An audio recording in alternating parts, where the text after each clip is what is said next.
Beaucoup sont appelés, mais peu sont élus.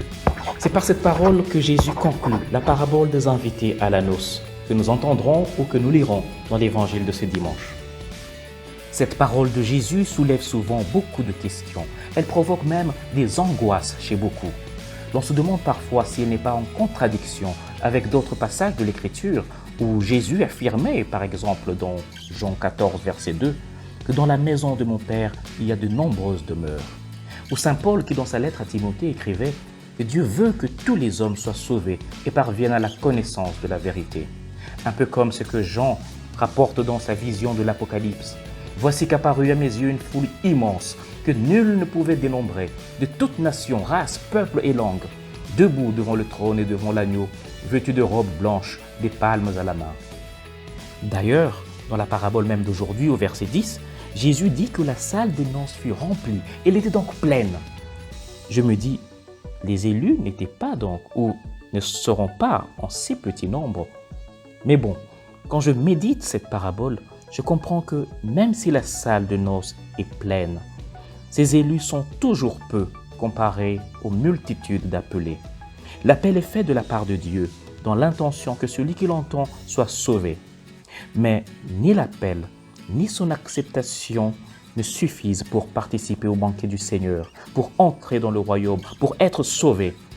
L'exclusion du convive qui n'avait pas d'habit de noces nous aide à comprendre que celui qui est rejeté l'est par sa propre faute, et celui qui est sauvé sait qu'il l'est par pure grâce de Dieu.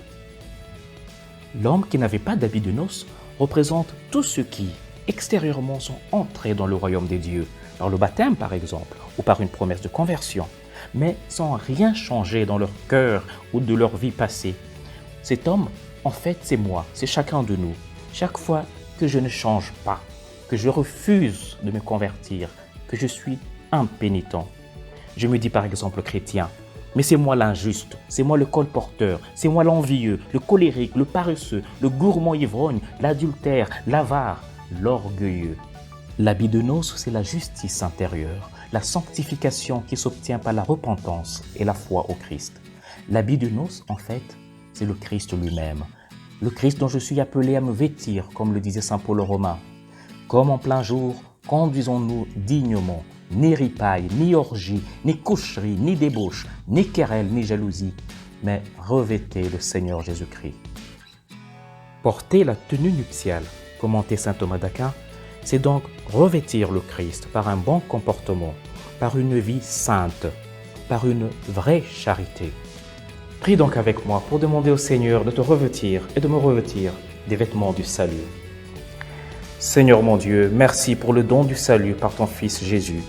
Je t'ouvre mon cœur aujourd'hui et je reçois tout ce que tu déverses en moi comme grâce.